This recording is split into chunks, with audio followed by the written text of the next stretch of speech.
I've been a barber. Let me get this over here. I've been a barber for more than 10 years, and I want to share with you some valuable information.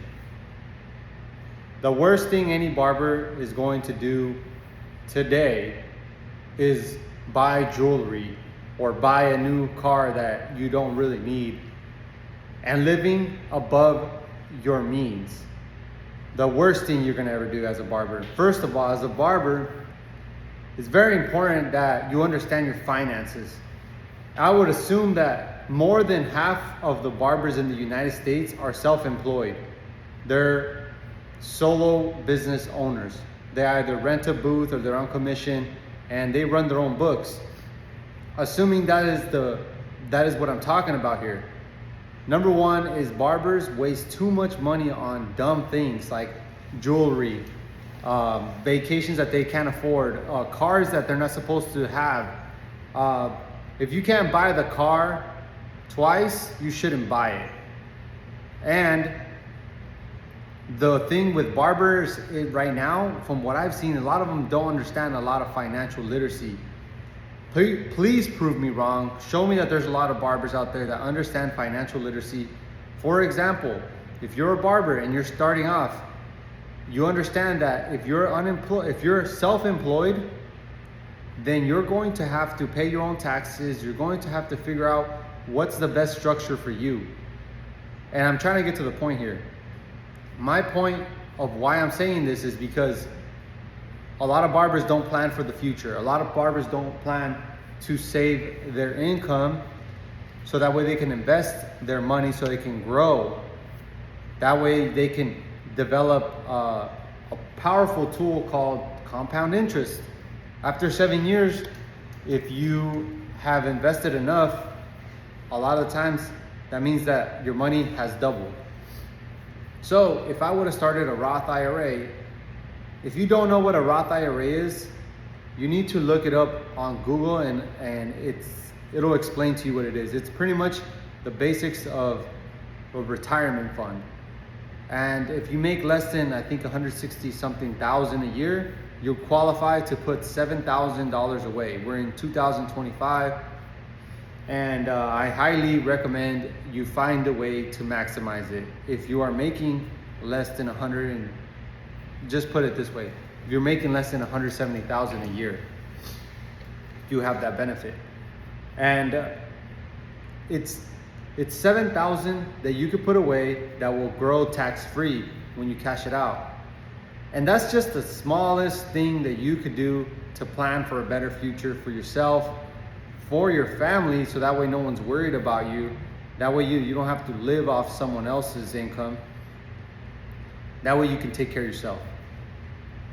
And I just want to say this because a lot of service business owners don't have that luxury of potentially working for a great company that can provide 401k matching or anything of that sort. So I hope this message really catches someone that's in the industry, and then you can start implementing some of the things that we could talk about. Is don't spend your money on ridiculous things like jewelry. Jewelry doesn't go up in value. I'm talking about jewelry, not gold, not silver. I'm specifically talking about just like watches, chains, gold rings, just things that are just gonna make you look like you're rich, or they think that it makes you look rich. So what you can do is start your Roth IRA, start that, and then start saving up for like an emergency fund. And then you can start investing into other avenues.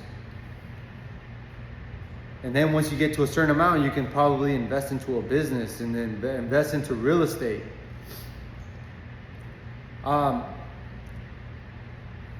Nothing wrong with buying nice things. Nothing wrong if you believe in buying nice things and treating yourself. I believe in that. I absolutely do. But there's a time and place for this stuff. If you're not going to plan in this industry, you're probably not going to last at all. And I made the mistake of thinking that, you know, cash is king and cash is gonna be the best. And we're in 2025, man. More than half of the people want to pay electronically. And that's gonna fade away pretty soon now. So it's better to understand the game that you're playing, which is you gotta understand how to file things correctly and how to understand how to create wealth. And I'm not even planning this. I'm just talking about what I know. And then also, when I got a financial advisor, that's when a lot of things got better, because now you eliminate the noise. And I want to talk about the noise, because the noise is the worst thing that can distract you from becoming what you need to become. Let me give you an example of what noise is. You're on your Instagram and you see a guy flashing a watch, and now you think that that's successful. Or you see a guy flashing his house or showing off his lifestyle, and you think that's how you're supposed to live. When in reality, that's his life. That's his definition of success. That's not your definition of success. Maybe your definition of success is something else. Maybe you'd rather drive an older car so that way you can live with a secured cushion, versus you living on the edge of maybe paying for this car payment, insurance, registration. You get where I'm going. And that's your definition of success, not theirs. So don't worry about the noise. Don't worry about what someone else is doing. Don't worry if someone else has 3 barbershops. They have 1 barbershop. They have their own studio. They have a house where they cut hair from their home.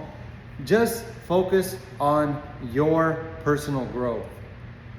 See how you can help others. See how you can provide value to others.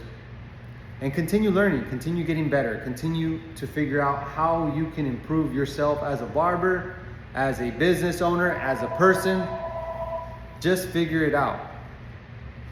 I hope this helps somebody out there.